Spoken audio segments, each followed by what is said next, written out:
नमस्कार दोस्तों, कैसे हो आप सभी। आई होप कि आप अच्छे होंगे, आपकी पढ़ाई अच्छे से चल रही होगी। आज हम 11th के स्टूडेंट्स के लिए फिजिक्स से रिलेटेड वीडियो लेकर आए हैं, जिसमें हम थर्ड चैप्टर समतल में गति मोशन इन ए प्लेन से रिलेटेड एक और महत्वपूर्ण टॉपिक सदिश नियम वेक्टर्स लॉ लेकर आए हैं। इस वीडियो में सदिशों के योग से संबंधित 3 महत्वपूर्ण नियम यहां पर देखेंगे, जिसमें सबसे पहले त्रिभुज सदिश नियम, उसके पश्चात समांतर चतुर्भुज सदिश नियम और अंत में बहुभुज सदिश नियम यहां पर देखेंगे, समझेंगे। विद्यार्थियों, सदिशों का योग, गठाव और गुणा साधारण तरीके के जोड़ बाकी गुणा भाग की तरह नहीं होता, थोड़ा सा डिफरेंट होता है। इस वजह से सदिश नियमों का अध्ययन अति आवश्यक है, महत्वपूर्ण है। विद्यार्थियों, थर्ड चैप्टर में यह हमारा दूसरा वीडियो है।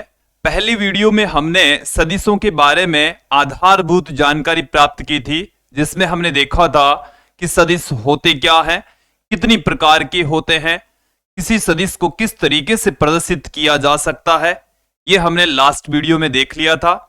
और आज के इस वीडियो में 2 सदिशों के योग से प्राप्त होने वाले परिणामी सदिश और उनसे संबंधित जो नियम है वो आज के इस वीडियो में देखेंगे, समझेंगे।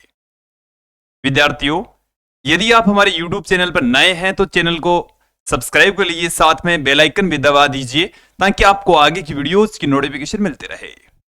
अब मैं इस वीडियो को स्टार्ट करता हूं। सदिश नियम, ये जो सदिश नियम हम देखेंगे वो सदिशों के योग से संबंधित होंगे। जब 2 या 2 से अधिक सदिशों को हम आपस में जोड़ेंगे तो कुछ नियम कायदे फॉलो होंगे। उन नियमों को यहां पर आज की इस वीडियो में देखने वाले हैं, समझने वाले हैं। देखिए, सदिशों से संबंधित सदिशों की विभिन्न संक्रियाएं मैं आपके सामने रख रहा हूं और कौन से नियमों का, कौन सी बातों का आपको ध्यान रखना है वो आज समझ लीजिए।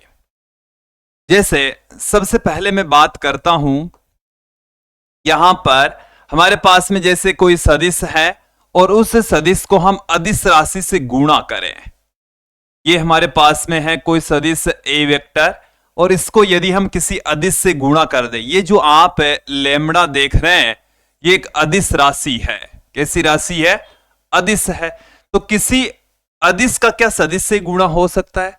तो इसका आंसर है हां, हो सकता है और इसी तरीके से हम गुणा करेंगे, ऐसा पॉसिबल है।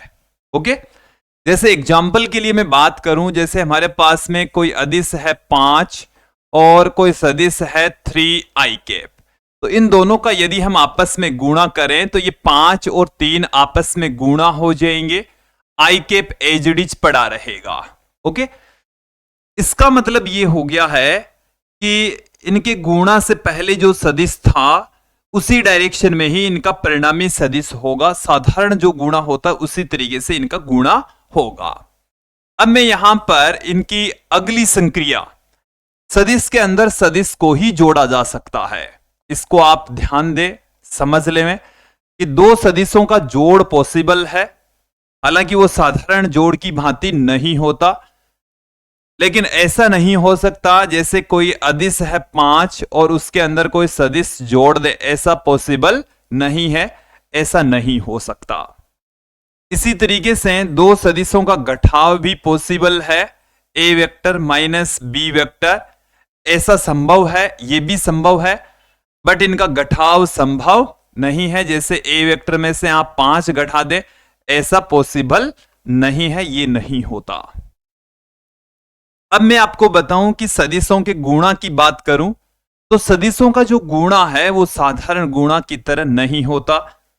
देखिए, हम ये जानते हैं कि 3 में यदि हम 4 जोड़ दें तो 7 आते हैं, लेकिन सदिशों में ऐसा 7 आए कोई जरूरी नहीं है, इससे डिफरेंट इसका आंसर होगा। इसी तरीके से 3 को यदि हम 4 से गुणा करते हैं तो हमें 12 मिलते हैं, 12 प्राप्त होते हैं, लेकिन सदिशों के गुणा में 12 प्राप्त हो कोई आवश्यक नहीं है। तो देखिए, सदिशों का जो गुणा है वो 2 तरीके से होता है। सदिशों का गुणा कितने तरीके का होता है? 2 तरीके का। एक होता है अदिश गुणा। कौन सा गुणा है? अदिश गुणा। अदिश गुणन के अंदर दोनों सदिशों के बीच में डॉट का निशान लगाया जाएगा, जो कि हम आने वाले वीडियोज में इनका अध्ययन करेंगे। इसी प्रकार से सदिशों का सदिश गुणा भी होता है, उनके बीच में क्रॉस का निशान लगाया जाता है, इसको हम सदिश गुणन कहते हैं। इसको क्या कहा जाता है? सदिश गुणन कहा जाता है। और यदि बीच में डॉट का निशान लगा हुआ है तो उसको अदिश गुणा कहा जाता है। तो सदिशों का जो गुणा होता है वो साधारण गुणा की तरह नहीं होता, थोड़ा सा डिफरेंट होता है, और उनको हम समझेंगे भी। अब क्या सदिशों का, जैसे मैंने आपको बताया अदिश से गुणा, सदिशों का योग होता है तो वो कैसे होता है, घटाव होता है तो कैसे होता है, और सदिशों का आपस में गुणा है वो दो तरीके से होता है। अब मैं यहां पर बात करता हूं भाग की। सदिशों का भाग नहीं होता, जैसे ए वेक्टर अपॉन बी वेक्टर, ये आपको कहीं पर भी नहीं मिलने वाला। क्यों नहीं मिलने वाला? उसके पीछे रीजन है कि सदिश, जैसे ये है उत्तर दिशा में और ये है पूर्व दिशा में, तो उत्तर दिशा में पूर्व दिशा का भाग लगाएंगे तो कौन सी दिशा आएगी? इन दोनों सदिशों, किन्हीं भी दो सदिशों का भाग पॉसिबल नहीं है, उनका डिवाइड नहीं होता। ओके, तो आज का जो हमारा वीडियो है वो केवल सदिशों के योग पर आधारित है, और सदिश में हम सदिश जोड़ सकते हैं, ये मैंने आपको क्लियर कर दिया है, यहां पर आपको बता दिया है। चलिए, सदिशों के योग के कुछ नियम है, तो उन नियमों में हम सबसे पहले बात करेंगे त्रिभुज सदिश नियम। त्रिभुज सदिश नियम, नियम क्या है इसे देखें समझें।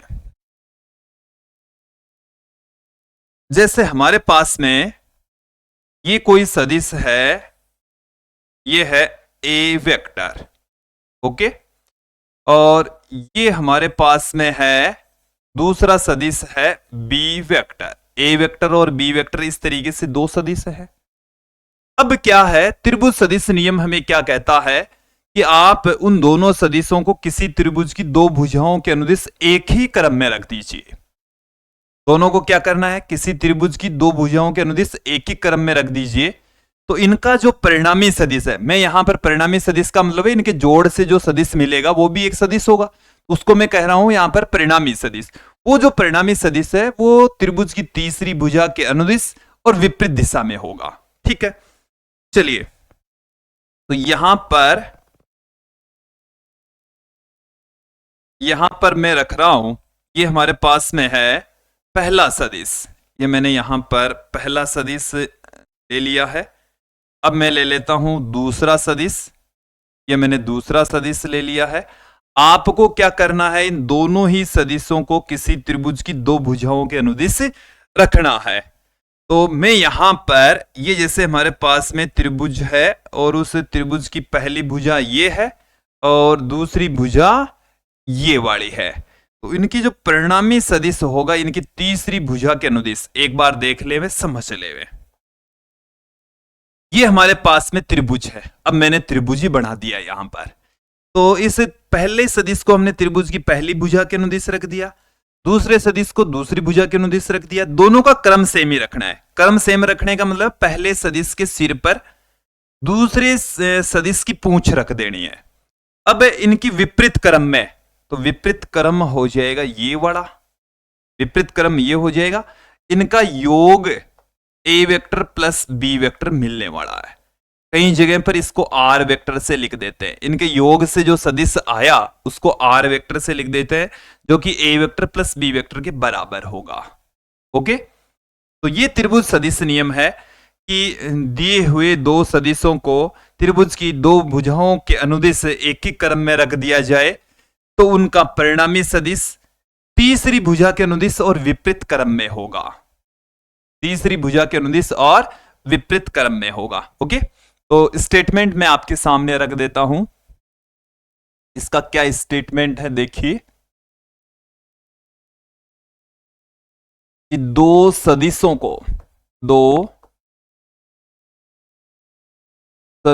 को त्रिभुज की दो भुजाओं के अनुदिश, त्रिभुज की दो भुजाओं के अनुदिश, भुजाओं के अनुदिश एक ही क्रम में, अनुदिश एक ही क्रम में रख दिया जाए, एक ही क्रम में रख दिया जाए तो उनके योग का परिणामी सदिश, योग का परिणामी सदिश, उनको जब हम जोड़ेंगे तो जो हमें सदिश मिलेगा उसको हम कह रहे हैं योग का परिणामी सदिश। तीसरी भुजा के अनुदिश और विपरीत क्रम में होगा। परिणामी सदिश तीसरी भुजा के अनुदिश, तीसरी भुजा के अनुदिश, तीसरी भुजा के अनुदिश वह विपरीत क्रम में होगा, वह विपरीत क्रम में होगा। ओके, तीसरी भुजा के अनुदिश होगा और विपरीत क्रम में होगा। तो पहले सदिश और दूसरे सदिश दोनों को त्रिभुज की दो भुजाओं के अनुदिश रख दीजिए और तीसरी भुजा के अनुदिश इनका परिणामी सदिश होगा A vector plus B vector. Okay, ये समझ आ जाना चाहिए, क्लियर हो जाना चाहिए। इसको देखिए मैं थोड़ा सा आपको और बेहतर तरीके से समझाता हूं। जैसे ये हमारे पास में एक ट्राइंगल है, ट्राइंगल यहां पर मैं निर्मित कर लेता हूं इस तरीके से। अब जैसे ये वाला जो सदिश है वो हमारे पास में है जैसे 3 न्यूटन, मैंने बल के रूप में ही ले लिया इस सदिश को, 3 न्यूटन है। ये सदिश है 4 न्यूटन और दोनों सदिशों के बीच का जो कोण है वो है 90 डिग्री। तब इनका जो परिणामी सदिश होगा वो इस सदिश से इस सदिश की ओर होगा और कितना मान होगा। साधारण तरीके का जोड़ तो यहां होता नहीं है। यदि इनका परिणामी सदिश होता 3 और 4 का तो साधारण जोड़ तो ये कहता 7 हो जाएगा, बट साधारण जोड़ नहीं होता। ये यहां पर त्रिभुज सदिश नियम फॉलो करेंगे, इस भुजा की लंबाई के बराबर इसका मान आएगा। तो इस भुजा की लंबाई ये एक समकोण त्रिभुज है, तो इस कर्ण का जो मान है वो हम जानते हैं, कर्ण बराबर होता है आधार का स्क्वायर, आधार स्क्वायर प्लस लंब स्क्वायर का रूट, आधार स्क्वायर प्लस लंब स्क्वायर का रूट ये होता है। आधार यहां पर 3 है तो 3 का स्क्वायर कर देंगे, लंब यहां पर 4 है तो 4 का स्क्वायर कर देंगे। 3 का स्क्वायर कितना हो गया 9, 4 का स्क्वायर कितना हो गया 16, इनका जोड़ करेंगे तो कितना हो गया 25 और ये हमारे पास में आ गया 5 न्यूटन। ये क्या आ गया 5 न्यूटन आ गया। तो इसका जो मान है वो तो 5 न्यूटन, डायरेक्शन इधर होगी। ये आपको समझ आ गया। देखो 3 सदिश और 4 सदिश को जोड़ेंगे तो यहां इस वाली स्थिति में 5 सदिश आएगा। कितना आएगा 5 सदिश। इस त्रिभुज वाले नियम को आपको फॉलो करना, आराम से इसके आंसर मिल जाएंगे।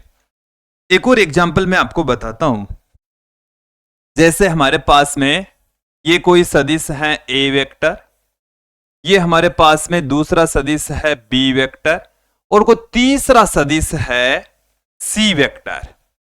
ठीक है, और देखो यहां पर आप देख रहे हैं तीनों एक ही क्रम में, तो तीनों का आप सीधा जोड़ करके शून्य के बराबर रख देंगे। A vector plus B vector plus C vector, ये आ गया अपने पास में 0 वेक्टर। तीनों का सदिश योग क्या है, क्लोज लूप बन गया है, एक ही क्रम में सारे के सारे। विपरीत क्रम में आता तो उसको माइनस लगाकर 0 के बराबर पुट कर देते। ठीक है, बात एक ही है, इस तरीके से हम रख सकते हैं, पुट कर सकते हैं। तो ये तो था त्रिभुज सदिश नियम। अब मैं आगे बढ़ता हूं, समांतर चतुर्भुज सदिश नियम।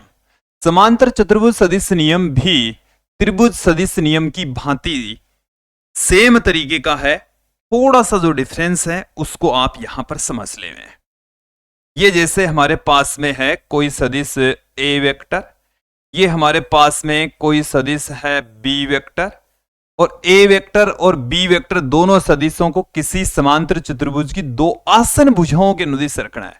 आसन भुजाओं का मतलब है दोनों नजदीक हैं, दोनों एक दूसरे के पास में है, और दोनों की जो पूंछ है वो आपको एक ही जगह पर रखनी है।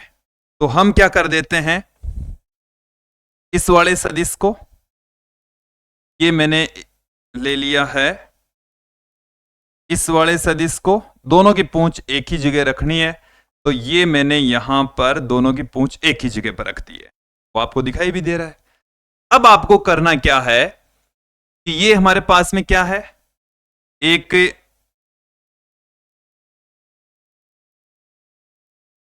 एक समांतर चतुर्भुज है, और इस समांतर चतुर्भुज की जो विकीर्ण है, दोनों बिंदु जहां से उभयनिष्ठ बिंदु है वहां से गुजरने वाले विकीर्ण के अनुदिश इनका परिणामी सदिश होगा। इनका परिणामी सदिश किधर होगा, कि देखो इनका उभयनिष्ठ बिंदु ये है, इनका उभयनिष्ठ बिंदु ये है, यहां से गुजरने वाला जो विकीर्ण है वो ये है, ये इनके परिणामी सदिश को बताएगा, जो कि ए वेक्टर प्लस बी वेक्टर है। चाहे तो इसको आर वेक्टर लिख सकते हैं, या ए वेक्टर प्लस बी वेक्टर ही रहने दीजिए। नियम क्या है एक बार सुन लीजिए, कि आपके पास में दो सदिश हैं, दोनों सदिशों को समांतर चतुर्भुज की दो आसन भुजाओं के संगत रखिए। दोनों सदिशों के उभयनिष्ठ बिंदु से गुजरने वाले विकीर्ण के अनुदिश इनके परिणामी सदिश का मान होगा और डायरेक्शन होगी। ओके, तो ये स्टेटमेंट मैं आपके सामने रख देता हूं, क्या कहता है देखिए, कि दो सदिशों को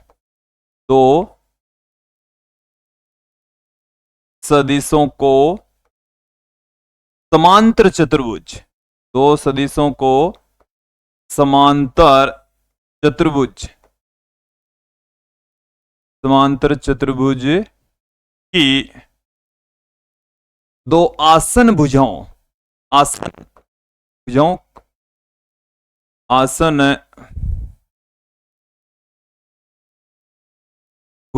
के अनुदिश, आसन भुजाओं के अनुदिश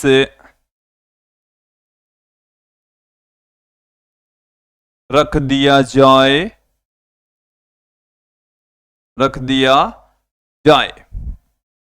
तो आसन भुजाओं के अनुदिश रख दिया जाए, तो उभयनिष्ठ बिंदु से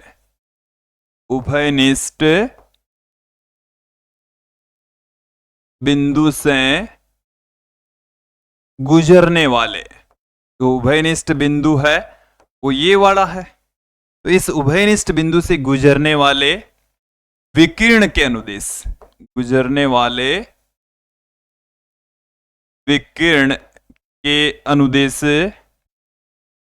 विकीर्ण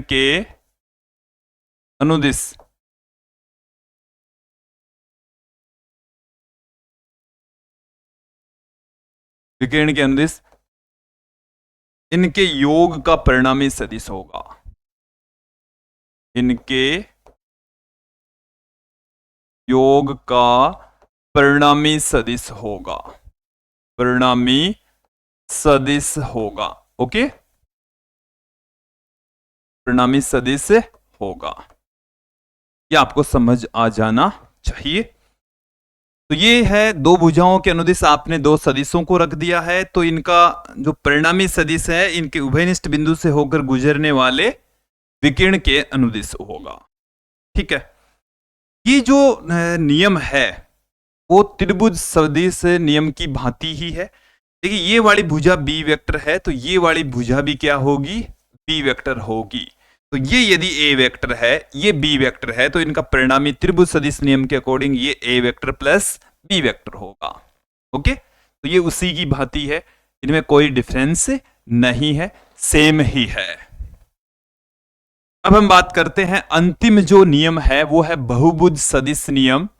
बहुभुज सदिश नियम क्या कहता है, आपके पास में एक बहुभुज है और उस बहुभुज की भुजाओं के अनुदिश आप सदिशों को रख दीजिए, तो उनका जो परिणामी सदिश है वो अंतिम सदिश के सिर से पहले सदिश की पूंछ को मिलाने वाली भुजा के अनुदिश होगा। ओके, चलिए मैं यहां पर एक थोड़ा सा बड़ा सा एक बहुभुज बना रहा हूं ताकि हम इस टॉपिक को थोड़ा सा बेहतर तरीके से अच्छे से समझ सके। इतने सदिश बहुत हैं, इसको भी मिला देता हूं ऐसे। देखिए यहां पर आप ध्यान देंगे विद्यार्थियों, ये हमारे पास में है पहला सदिश ए वेक्टर, ये क्या है ए वेक्टर। ये हमारे पास में है दूसरा सदिश बी वेक्टर, ये हमारे पास में है तीसरा सदिश सी वेक्टर, ये है चौथा सदिश डी वेक्टर और इसके अनुदिश है ई वेक्टर, और ये हमारे पास में है अंतिम सदिश एफ वेक्टर। ये हमारे पास में 6 सदिश हैं जो कि हमने बहुभुज की भुजाओं के अनुदिश रख दिए हैं। तो इनका जो परिणामी सदिश होगा इनके क्रम के विपरीत दिशा में होगा और इस अंतिम भुजा के बराबर होगा, अंतिम भुजा के बराबर। यह है बहुभुज सदिश नियम। इस बहुभुज के अंदर भुजाएं हैं n+1 और हमें दिए गए सदिश हैं n। भुजाओं से एक कम संख्या में सदिश होंगे, ठीक है। देखिए नियम में आपके सामने रख देता हूं, क्या है देखिए, n+1 भुजा